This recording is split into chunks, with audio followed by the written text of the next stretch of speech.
What's up, YouTube? T Movies here. Now tonight, I actually went to see the Phantom Event screening of Dream from Hell. Now, Dream from Hell is a follow-up to 2001's House of Thousand Corpses, which I thought was pretty cool. But Rob Zombie's follow-up, Devil's Rejects, is awesome. I love Devil's Rejects. So when they announced that they were going to do a Dream from Hell, I was like, about time. I mean, it's been like. Devil's Rejects got released in like 2004. We're like 15 years too late. I mean, dang. Could you guys imagine a Mean Girls sequel by now and all? But anyway, yeah. So I was a little curious, but then a little skeptical because I want to know if like a Dirty Stomach will be as good as Devil's Rejects. So I still decided to see it because I love me some Rob Zombie. I mean, his movies are wacky, they're gory, and I love me some gory films. I'm a gore guy. I love a gore fest film. So I went to see it, and I gotta say, it's actually really good. It's definitely worth the price of admission. I mean, I didn't love it, but I thought it was one hell of a fun time. But they still ended up killing off my boy Sid Haig. Okay, maybe I should say this as a spoiler. But spoiler, Sid Haig's character, Spunley, ends up dying in the beginning of the movie. So we don't really see the character unless mainly through flashbacks and all. So in the film, we got Otis played by Bill Moseley, and we got Baby played by Rob's real life wife, Shane Zombie. And if you guys remember, they were all shot to death by police at the end of Devil's Rejects, but they somehow ended up surviving. Which, I mean, hey, if Marvel could do fake deaths, then so could Rob Zombie. I mean, let's be for real there. So, yeah, and this time around, you had Spunley, Otis, and Baby, who are all locked up in prison, and they're all supposed to have be on death row and all, but really, Spunley is the only one who ended up being on death row, so he ended up pretty much getting killed by Nito and all that. But the only ones who ended up being alive is Otis and Baby. And Otis ends up getting broken out, and he teams up with his half brother named Foxy, played by Richard Brake, who was also in Dirty One.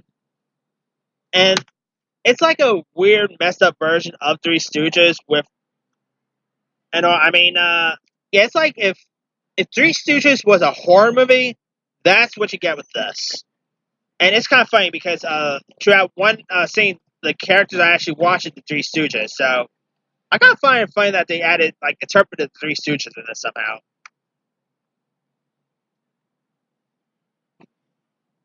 But anyway, here you got the characters of Otis and Foxy, who ends up breaking out of prison. They end up meeting each other, and they go to and they end up going to the the warden's household and threatening them that they don't let out Baby and all that they're gonna do some pretty much terrible damage to them. And of course, Baby ends up coming out, and they go straight on the run. I mean, so you pretty much got Baby, Otis, and Foxy who are all on the run. And so since people are since they are being searched for and all, they decided to take a trip to Mexico because no one in Mexico will be looking for them and all. And except one person is looking for them, and that is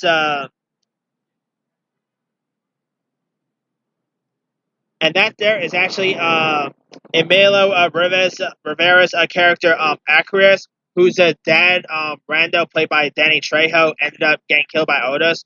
So Emilio wants to avenge his father's death by taking out the Firefly gang. And I gotta say, it was pretty dumb at times, but I really got kicked out of Dream from Hell. I thought it was loads of fun. You had Yeah, of course, I had Jeff Daniel Phillips as the warden, Virgil Dallas Harper, who I love Jeff Daniel Phillips. He's awesome. I even had like Bill Moseley when he plays Bill Moseley as Otis. He literally looks like Charles Manson. I'm guessing that's where like Rob Zombie did admit that's where he got the character from. Is like the character is supposed to be similar to Charles Manson and all, so that's kind of why Bill Moseley why Otis looks so much like Charles Manson.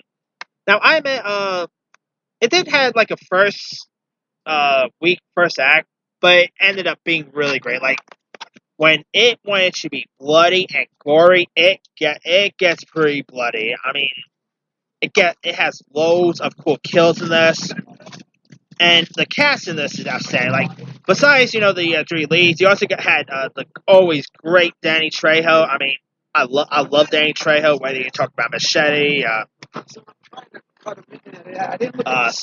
course he was in Spy Kids. He was in Halloween. Who doesn't love Danny Trejo? I mean, and how great was it to hear him as Boots in Door? By the way, that was pretty cool. Anyway, of course, you also had Austin Stoker from the original Assault on Precinct 13. You had Ron Howard's brother, Clint Howard, was in this. You had Glee actress Dot Marie Jones. The always cool Sean Whalen is in this. The very underrated actor Richard Rehel was great in this. And another actor I thought was such a scene stealer in his parts. It's like this little it's like this little dude who ends up befriending with Baby and all. Like I can't remember the actor's name though. But he kind of reminds me of like a Mexican version of Peter Dinklage. He kind of reminds me of Peter Dinklage. And actually, he was also in Rob Zombie's other movie, Dirty One, but can't remember the actor's name off the top of my head. But not to mention Dee Wallace is in this too. I mean, E.T., Cujo. How great was it to see Dee Wallace here?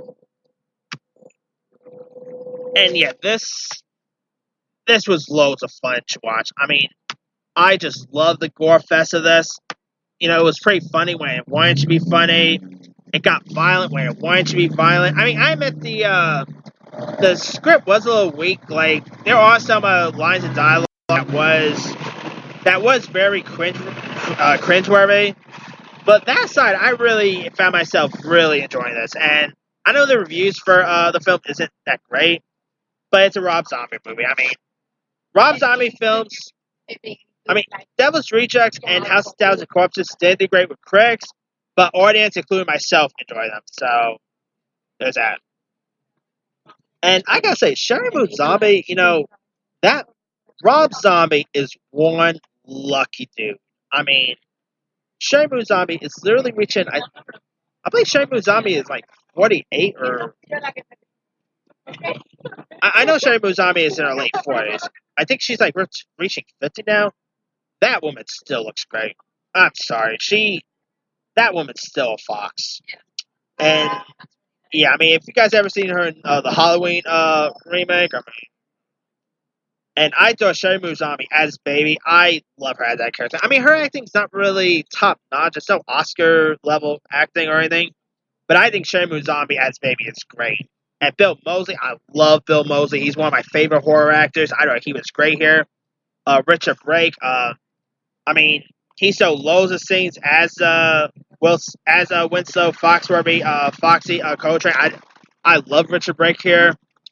I mean, if you're a fan of Devil's Rejects, I say give the sequel a go. I think you'll enjoy it, and yeah, definitely give it a shot. I mean, it's I probably don't enjoy it as much as Devil's Rejects, but I still quite had a good time with it, and I think you'll have a good time with it too. So if you guys haven't seen Three from Hell yet, and if you're skeptical about seeing it, give it a go. It's a really good one.